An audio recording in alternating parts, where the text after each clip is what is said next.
Alrighty guys, we're back for some Kellan's equipment, and this is a Wilds of Eldraine Standard brew. We're gonna go over the deck, then hop right into some ranked, but first things first, for anyone who may not know, I'm Red Cat and I play aggro decks, Anthony decks with red in them as well, so I hope that sounds fun to ya. Also, we do got that Discord link as well as that relatively new Patreon link down in the description if you're interested in joining either of those up. Okay, what do we got packed into the build here? Kellan the Fae-Blooded is a 3-mana 2/2 legendary creature, rocking double strike, and other creatures you control get +1/+0 for each aura and equipment attached to Kellan the Fae-Blooded. Cool, it also has an adventure side here at sorcery speed. It's called Birthright Boon. It's 1 and a white. Search your library for an aura or equipment card, reveal it, put it into your hand, then shuffle. So we are leaning towards the equipment side of this card heavily. I don't think we have any auras in here, but I do have some auras in the honorable mentions that I'd like to talk about in a little bit. But either way, that also reminds me, this was a suggestion down in the comments to try out Kellan. So here we are, huh? Thank you for the suggestion. Definitely looks like a fun card. What else do we got packed in, man? Got another new card, Bespoke Battlegarb is a 2-mana artifact equipment. Equipped creature gets +2/+0, and it has Celebration here. At the beginning of combat on your turn, if 2 or more non-land permanents enter the battlefield under your control this turn, attach Bespoke Battlegarb to up to 1 target creature you control.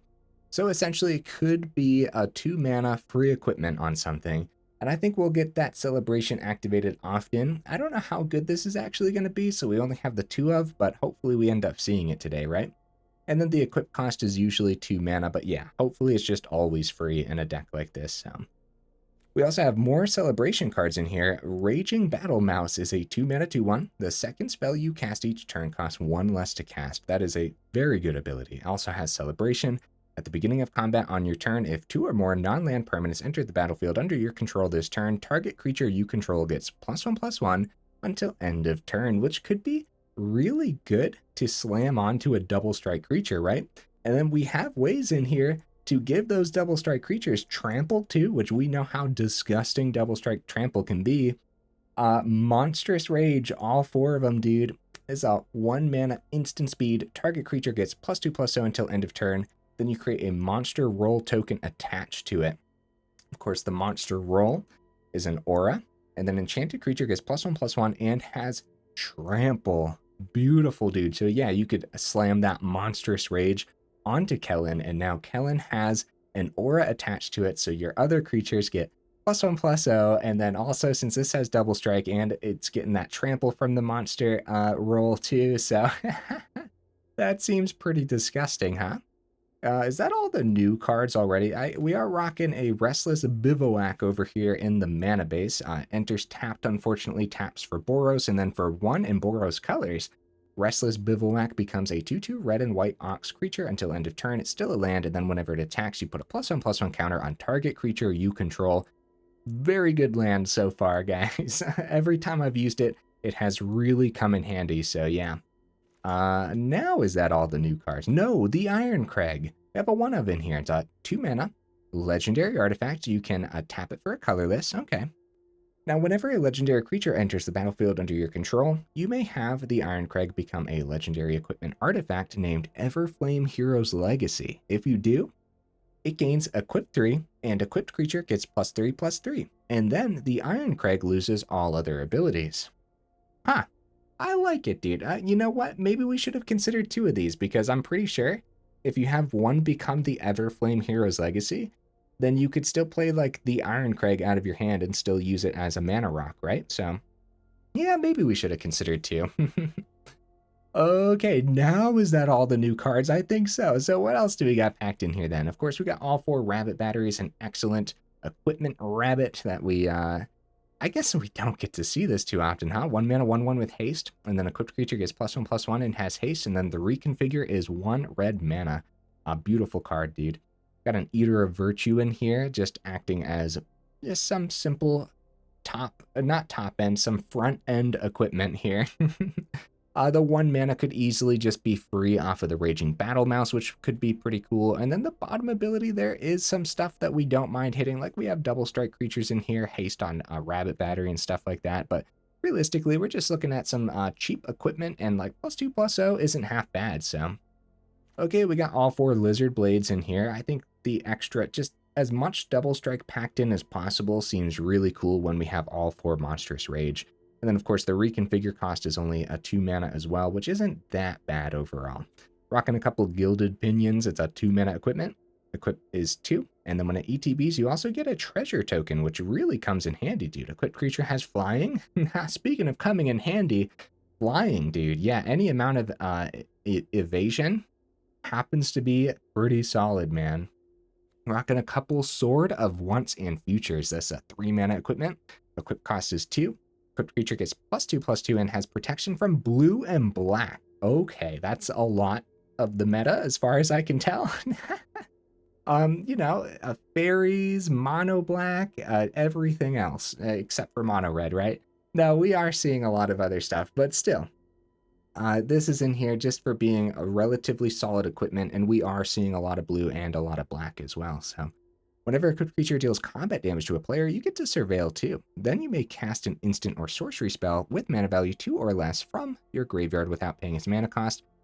If that spell would be put into your graveyard, exile instead. So we're not realistically looking at that too much. We're going to kind of treat that Surveil as like a scry ability, but the one card we could totally hit off of that is like Monstrous Rage, which, you know, isn't that bad overall. Or just like if you played Monstrous Rage early on, like you don't have to cast an instant or sorcery that you surveilled that turn.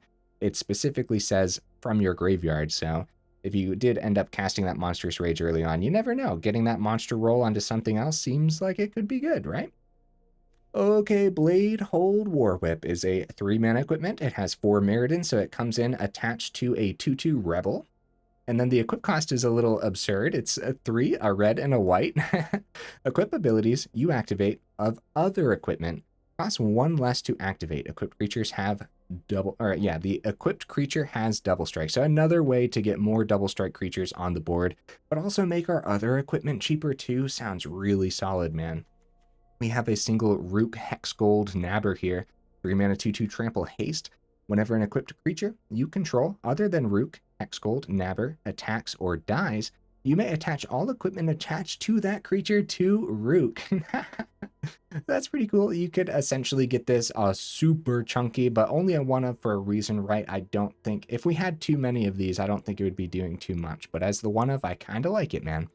Now we're getting to the top end. We got 3 Astor, Bearer of Blades. This is a 4 mana 4/4 legendary creature. When it ETBs, you look at the top 7 cards of your library, reveal an equipment or vehicle card from among them, put it into your hand, put the rest on the bottom of your library in a random order. Then equipment you control have equip 1, and then vehicles you control have crew 1. So this combos really well with the Bladehold War-Whip, where this makes our equipment cost 1 less to activate, and so if the equipment you have only has equip 1, suddenly your equipment is just free when you have the Astor and the Bladehold on the board, which is pretty sick, dude. So also 7 cards off the top. The odds of you missing with this is probably pretty low when we have this many equipments packed in.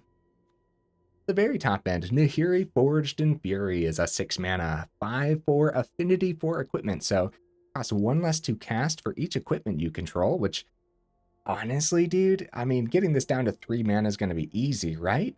I think so. So 3 mana, 5/4, that sounds pretty good. At the very least, hopefully we can get a couple equipments on the board and have this be a 4 mana, 5/4. The ability is solid too. Whenever an equipped creature you control attacks, exile the top card of your library. You may play that card this turn. You may cast equipment spells this way without paying their mana cost, so free equipment potentially.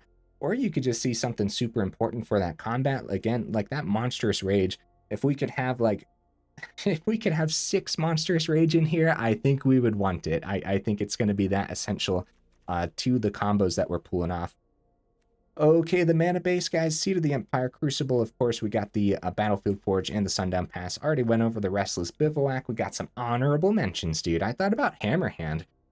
There are going to be moments where there's just a creature that is just in your way for 1 turn. And if that creature wasn't there in your way, then you could have won that turn. And maybe grabbing a Hammerhand off of the Birthright boon would be decent, dude. Whenever you're just grabbing stuff out of the deck with a card, then it's okay to have one-ofs of whatever you're thinking to grab. And so I really, really considered a one-of Hammerhand. Maybe we'll talk more about that in the final thoughts, though. I wanted to point out that, once again, this is not a Danitha style build. We definitely want to go a little bit more mid-range if we wanted to do that. And on that note, thought about Cloudsteel Kireen, but I think that would belong in that Danitha style mid-range, right? So, okay, Sword of Forge and Frontier, that protection from red and green. We are seeing a lot of mono red, but the protection from red does affect your other red equipment too. So I think overall the Sword of Forge and Frontier would be a little bit more detrimental to this particular build. Whereas at the very least, at least we can have multiple equipments on the same thing with the Sword of Once and Future, right? So, but you know, honorable mentions for a reason. It has a solid ability here too. Thought about Nahiri, the Unforging, but didn't make the cut this time, and same concept with the Dragon Wing Glider. Just a little bit too expensive for what this deck is trying to do, and I'd say overall, we're trying to be pretty fast, man, and I think we can really pull something off here too, so either way, these last few builds took me forever to go over, guys. I apologize. Let's go ahead, take it into some ranked, and see how we do.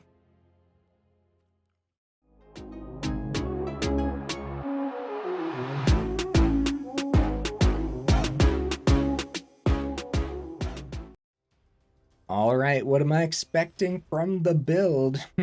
I don't know.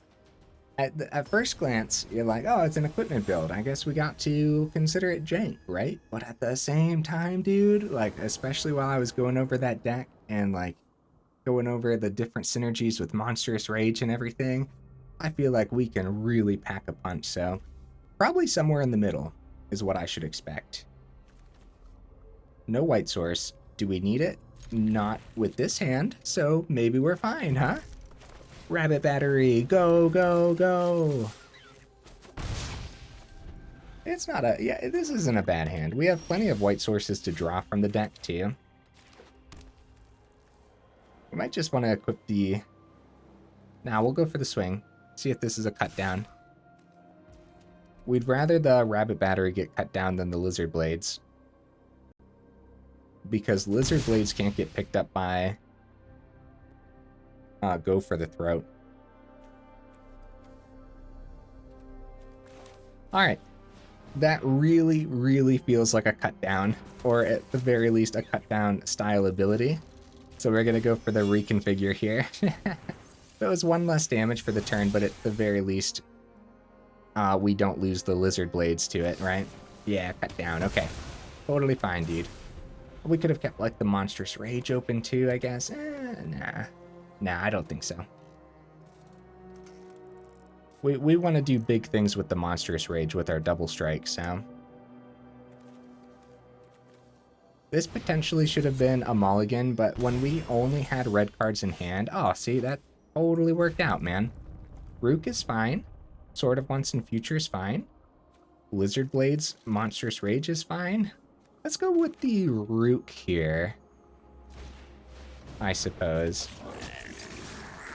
It's haste, we're getting some damage through, and they were tapped out as well. Third mana. Golgari something, dude. This Mosswood Dread Knight looks ridiculous, man. If they go -2, at least we get rid of Rabbit Battery. If they go plus, though... Okay, so we'll sacrifice Rabbit Battery, unfortunately. I think keeping the Rhuk is a little bit better here. Raging Battle Mouse, beautiful. Beautiful, dude. So we'll go Raging Battle Mouse. Lizard Blades. It does affect combat, so we do like doing this before combat, but it also doesn't matter because either way we were taking out the Liliana. Okay, let's hope that there's not a board wipe, because outside of a board wipe, this is a beautiful board state for us. Okay. Okay. This is a problem, dude. The death touch is nasty. The first strike gets around our double strike. Okay. See, like, grabbing a hammer hand would be sick. But yeah, that just made the honorable mentions, unfortunately. We go Monstrous Rage, the sword becomes 2 mana. Do you guys suppose that we can pull off? See, another cut down onto the Lizard Blades would be so good for the opponent. Because we're trying to get 2 permanents onto this board first. Ah, cut down number 2. Brutal stuff, man. I think it's going to be Sword of Once and Future. Over, well, no, this, well. Okay, Sword of Once and Future. Let's get that down. Glissa's a huge problem, dude. Huge problem.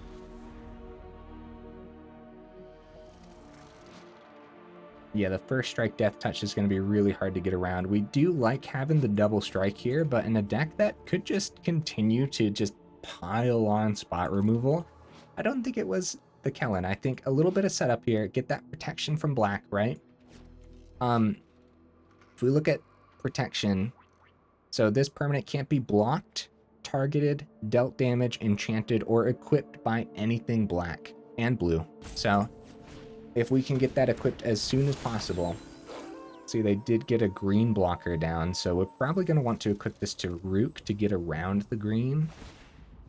Oh, Outland Liberator. I wasn't even paying attention. Yeah, no, that gets rid of the artifact easily. Oh, crap, dude. Oh, you know what? We could just grab another one. Sword of Once and Future is probably the grab, too, isn't it? All right, let's do this. Down to 19. I think this is anyone's game, guys. Double checking here. Gilded Pinions could be good, a little bit of flying, but I think the protection is better overall, right? Gilded Pinions, however, we can play this turn, because the second spell we cast is 1 less. No, it should be Sword of Once and Future. Ah, but that's so slow. Ah. And I wanted to hold the Monstrous Rage back too, which doesn't seem great. I don't know. See, Gilded Pinions, we could have at least played with this 1 mana, and we actually would have gotten a treasure too. We would have had the Monstrous Rage open. I just, in a deck that knows how to actually... Okay, well, we're going to take the 3. Yeah, against a deck that knows how to target our creatures as well, it seems a little bit better to go for that protection, right? The problem is, not seeing too much mana here means that it's very slow to equip. Okay, passing it to our turn. Oh, nice. Nice. I don't know. I guess it's Sword. Like, we could go Monstrous Rage, go for the swing. And then go Sword. We can try to get a big swing here. I'll target Rhuk, because I think Raging Battle Mouse already has a huge target on its back. Oh no, guys, the 3rd cut down.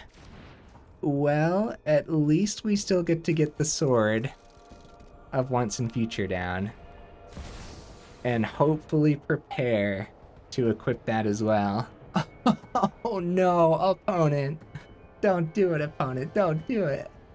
Against Golgari colors, this could possibly be worst case scenario, right? Because they could have Tear Asunder, 1 or 2 of those, right? At least Glissa's ability only hits enchantments, dude. If that said destroy target enchantment or artifact, then we'd be in so much trouble. Yeah, losing both of our creatures that turn is really bad, because now we can't successfully equip a creature this turn. And for that matter, we only have like a couple turns to go. If we play Kellan for the turn, like, we still have to wait another turn to actually equip this too. If we go Irencrag, we could play the Bespoke Battlegarb, but no, we just need to get a creature down, right? I think so. Oh man, there was probably a much better way, or a much better order. The double cut downs easily erasing the Monstrous Rage abilities really slowed us down significantly. Virtue of Persistence. Oh, buddy, Golgari looks nasty, man. Oh, jeez, dude. We draw down to 2. Brutal, brutal first game, dude. However, I do like how our cards lined up all around. Yeah, I didn't mind this. Glissa was going to be a problem card regardless, and then their removal lined up really nicely for them. Good game, opponent. Hey, at least it's not like your normal mono black. Instead, it's Golgari. You know, actually utilizing the color green and Magic is fun nowadays. So, did I have fun that game? You know, only the 3 mana. You know, we don't talk about that. We don't talk about that game. No, technically I had fun, but the triple cut down was brutal. Woohoo! And actually being able to hit the opponent more than once, that would have been nice too, right? Okay, getting some quests done, not bad. So yeah, that was a perfect showcase of how much mana the deck is actually going to need on the board at a given time. If we had 4 or 5 mana closer to the end there, actually being able to equip that sword maybe would have completely turned the tides, right? Meanwhile, we were just really struggling to actually play more than one thing on each turn, so that's why there might have been a better order overall. Alright, we'll give it a shot. It looks relatively slow, especially...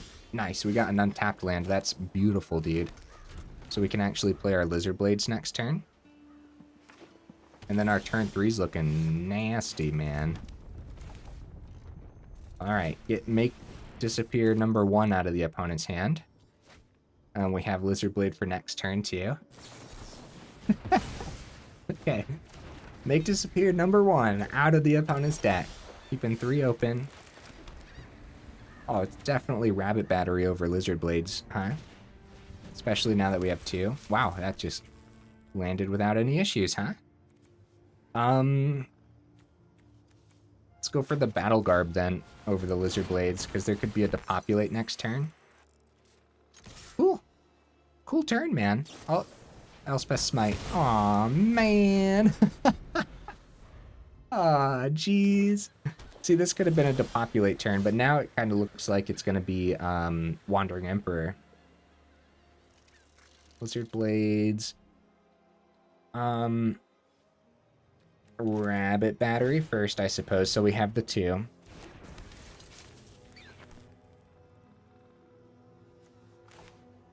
Alright. Attempt the Lizard Blades. This feels like a Wandering Emperor if I've ever seen one, dude.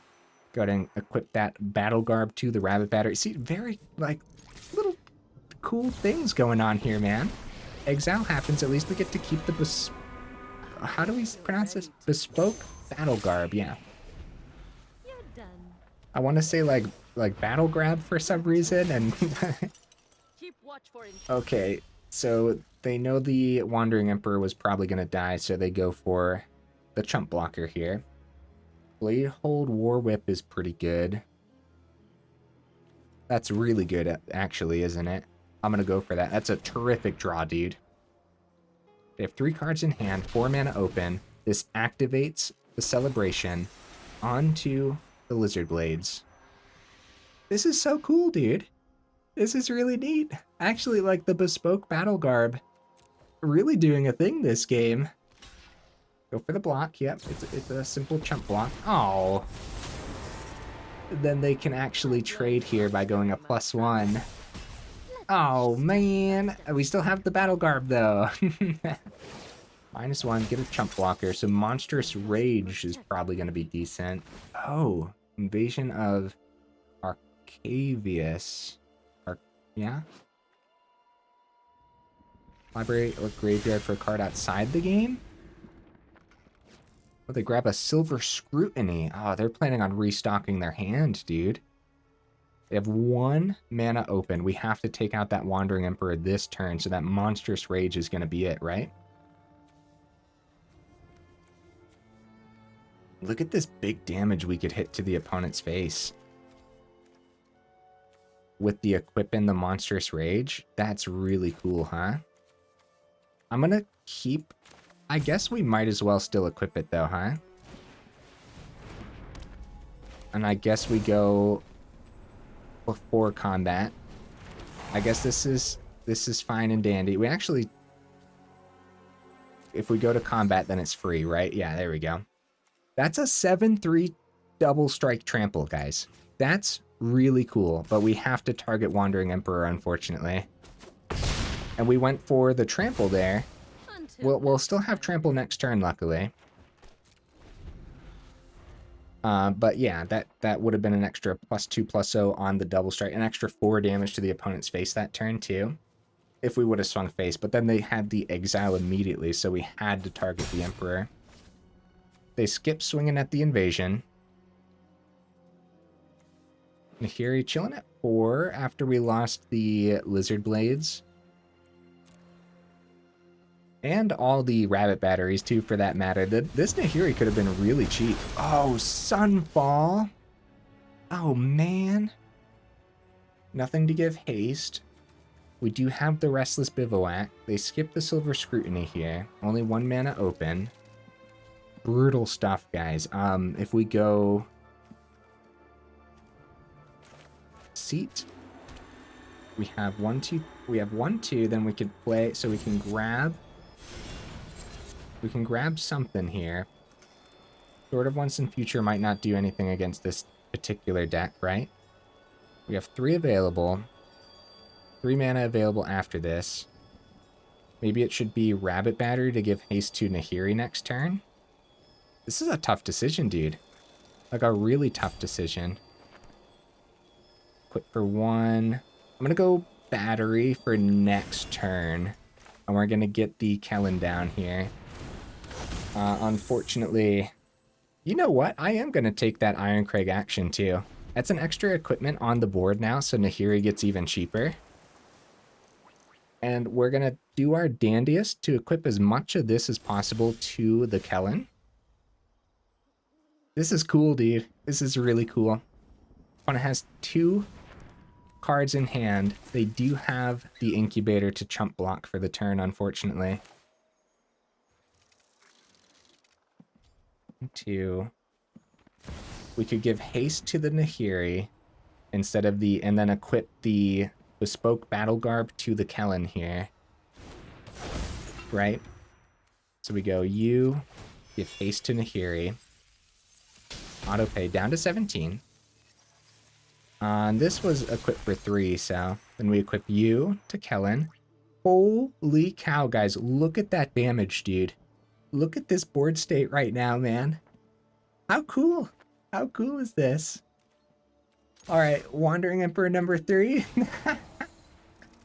This is just this turn, right? And then free equipment spells. Astor. So the top part of your library, you may play that card this turn. Oh, Mountain. Oh. Well, we don't get to play anything this turn, but that's fine.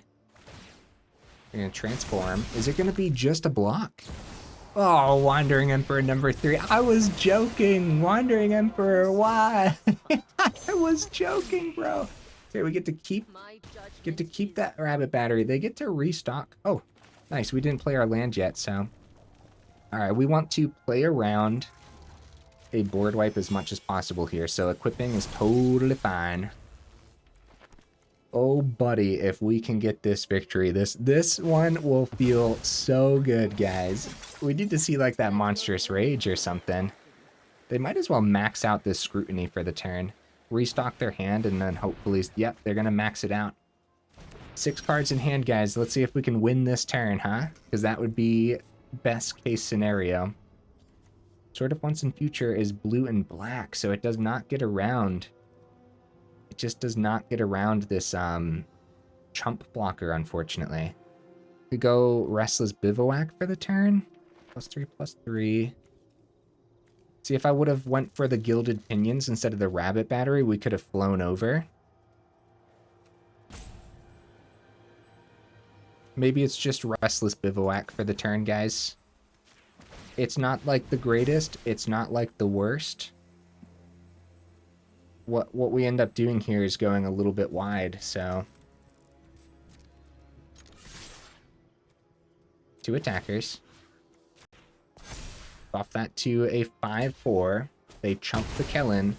We get them down to 19 finally. Unfortunately, they restocked their hand beautifully. Okay, well, here goes nothing, I suppose. The Silver Scrutiny was a great grab from the opponent off of the invasion. I wonder what else they have outside the game that they could have grabbed. Celestis for the turn. 1, 2, 3, 4, 5, 6 mana still available, guys. With 5 cards in hand. Oh, 7 mana still available because of Celestis. Sunfall only hits the 1. We still have Rabbit Battery. Okay, They have 2 mana open, guys. So Kellan can come down. We can give it haste. Monstrous Rage. This would have been so good a couple turns ago, man. But make sure that we do this right, though. We'll skip the Birthright boon, go right into Kellan, see if anything happens here. With 2 mana available, they could still go Incubator, so a chump block might be what they're relying on, and so Monstrous Rage would be an excellent surprise. However, outside of a surprise, we won't get to attach the Bespoke Battlegarb if we don't do Monstrous Rage now. Because the equip is 1. We don't have... This is just the Everflame Hero's Legacy. Alright, I'm going to go for maximum amount of damage. As bad as this could be, it gets around a chump blocker. We get a lot of extra damage here, dude. That's an 8/4 double strike trample. Come on, man. No removal from the opponent. They go for the block. We got big damage here, dude. Oh, buddy. Alright, opponent's down to 4. Can we get there, guys? This would be such a satisfying victory. Against double Sunfall, triple Wandering Emperor. They go for the draw on Celestis, guys. We might actually get there. We might actually get there. Rabbit Battery really showing off its power because of how it gets around board wipes and stuff. 2 mana still available. They could easily find some spot removal for the Kellan, but then it's over with the Restless Bivouac and the Rabbit Battery as well. GG opponent! Wow, guys. What a showcase of just the deck's capabilities there. That was... Oh, that felt great, man.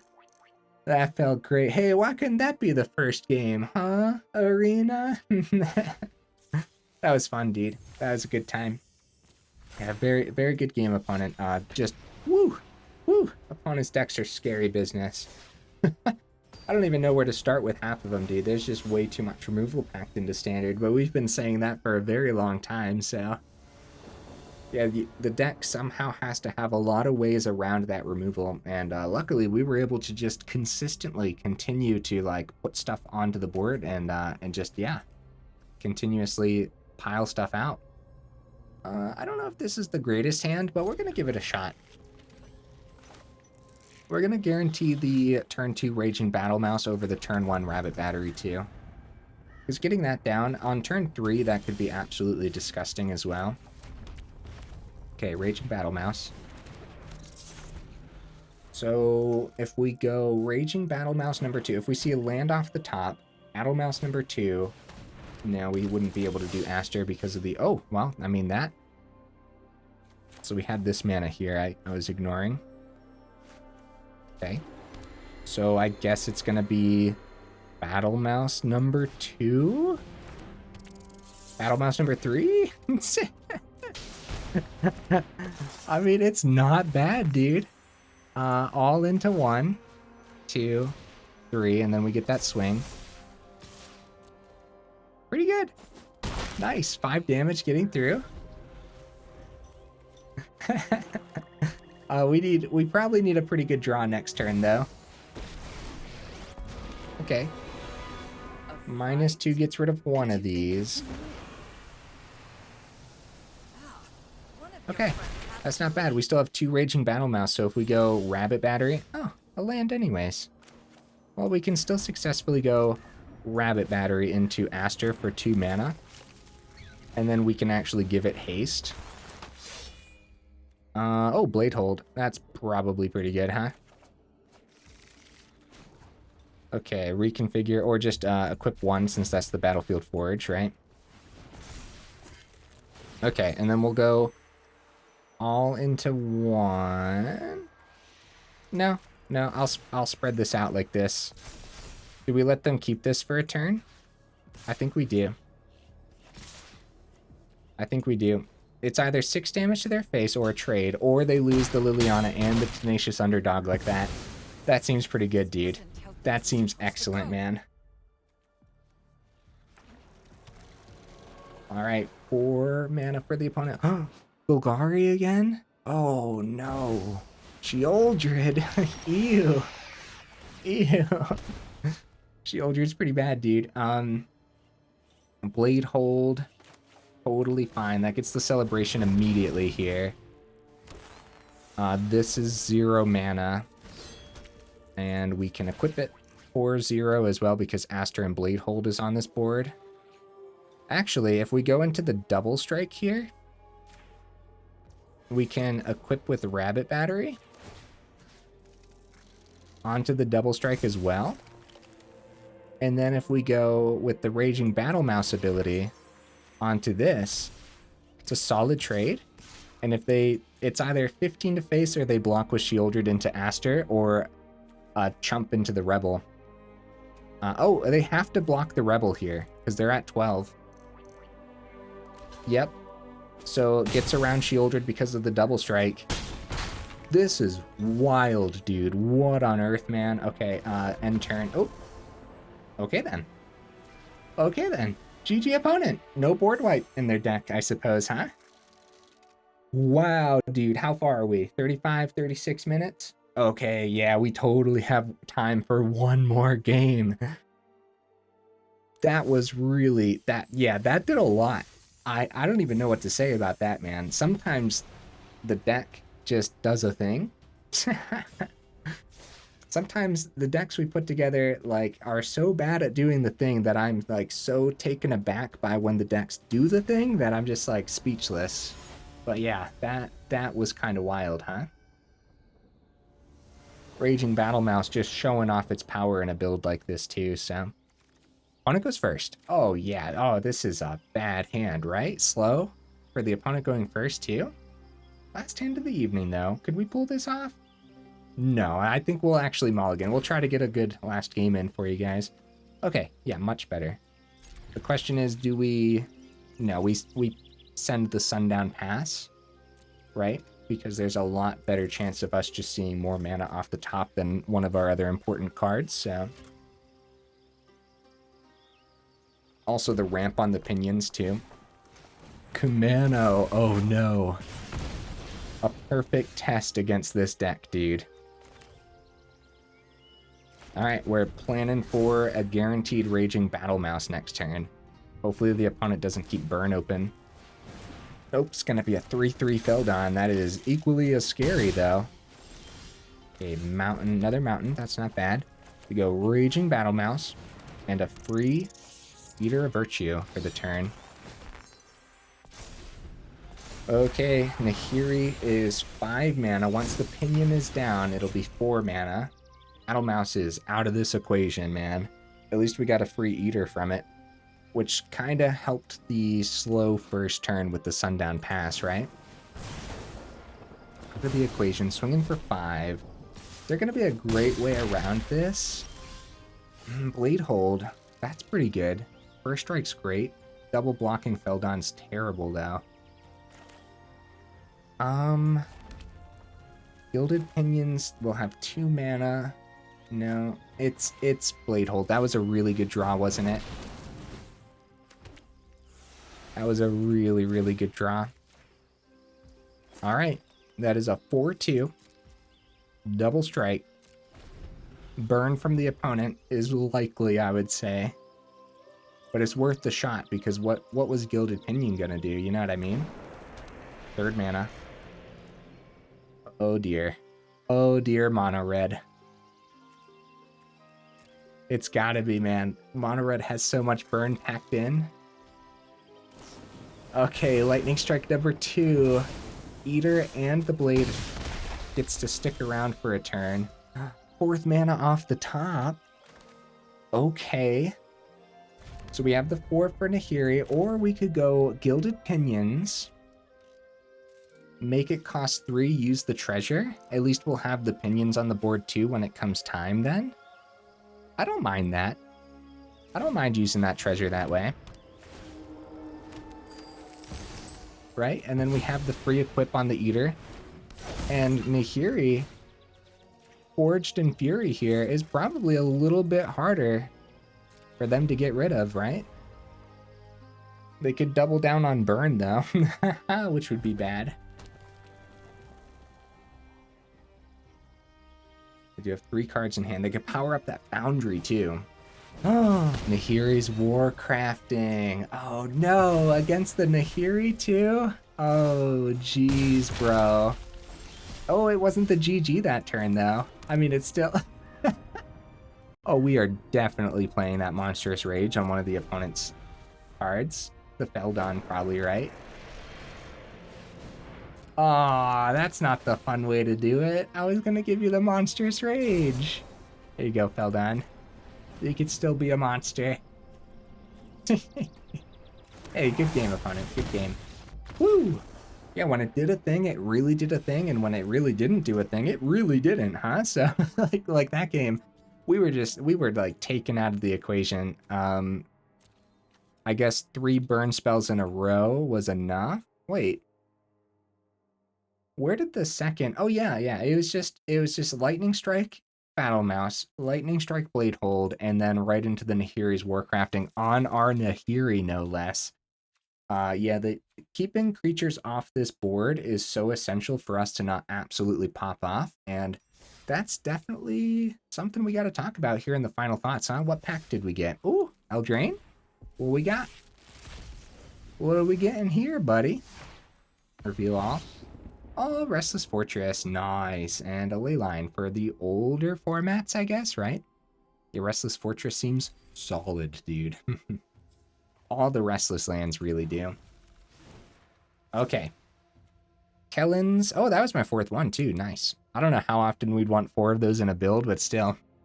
Kellan's Equipment, thank you again for the suggestion in the comments. Maybe we'll have to try an Aura version at some point with Kellan. Although the equipment was really fun, Bespoke Battlegarb seemed really good, and like the whole celebration concept with Raging Battle Mouse too seemed really, really solid, man. Keep your eye on this card. If not, you're probably already playing with it anyways, right? We played with Raging Battle Mouse in our first deck of the new set. It was the food. It was mono red food fight, which was a little bit janky. But Raging Battle Mouse really just showed off its power, and it really, really showed off its power again here today, which was awesome. Lizard Blades was a little bit slow, wasn't it? Honestly, dude, no. I was going to say we could drop 2 of these, go up 2 of the Bespokes because of how easy it was to get that celebration. Free equipment happens to be pretty good, especially when you're trying to go double strike trample to the opponent's face. However, that's the problem, right? You get rid of a couple of Lizard Blades. Yeah, sure, it's a slow card sometimes, but now you're getting rid of one of our double strike creatures, and we really struggled to keep our creatures on the board today, so I like the one of Irencrag, the Sword of Once and Future, was our only hope in that first game. And probably there's going to be other games where it's our only hope as well, so I actually like the 2 of. All 4 Bladehold War-Whips, very solid card, especially with that Astor. I like the 3 of. I like the 2 of Nahiri, Forged in Fury. We could probably drop down to 1, potentially 2.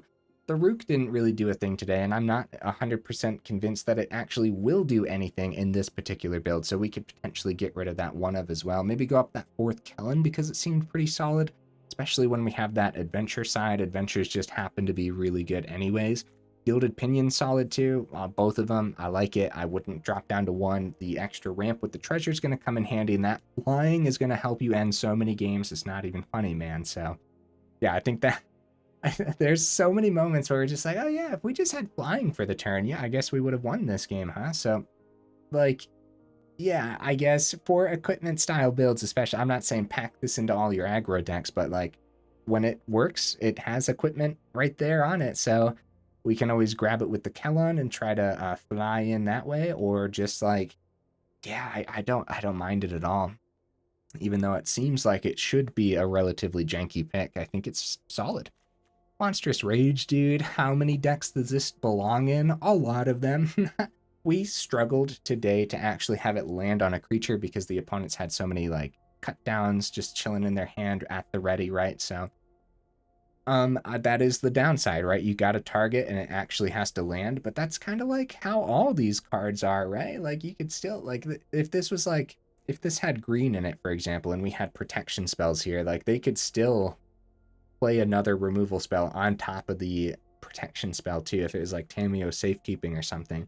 Just giving an example of anything that says target creature, there's always that risk. Outside of that, dude, that trample, that monster roll, everything about Monstrous Rage is going to be terrific in this build. Rabbit batteries, all 4, definitely love it. I like the One of Eater of Virtue. I could actually see 2 of these just because of how often it was free with Battle Mouse and how often the equip cost was free off of the Bladehold War-Whip. +2/+0 is no joke, dude, especially when the opponent removes it, and then you still get to keep that equipment, which is one of the plus sides to playing equipment builds to begin with, huh?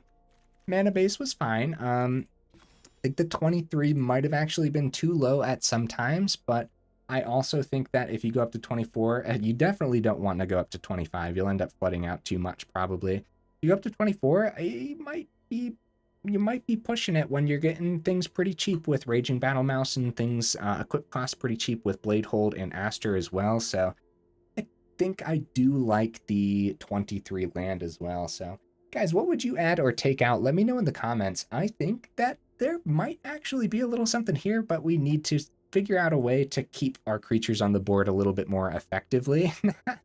So if we can't figure out how to do that, then it's going to remain relatively janky, right? We can figure out how to keep creatures on the board a little bit more effectively somehow. Maybe just like playing around it a little better. I probably could have played a few of those games out a little bit more effectively too, so I don't know. Yeah, let me know what you would add or take out down in the comments. And if you made it this far into the video, for real, y'all are champions. I super duper appreciate you, and I will see you in the next video.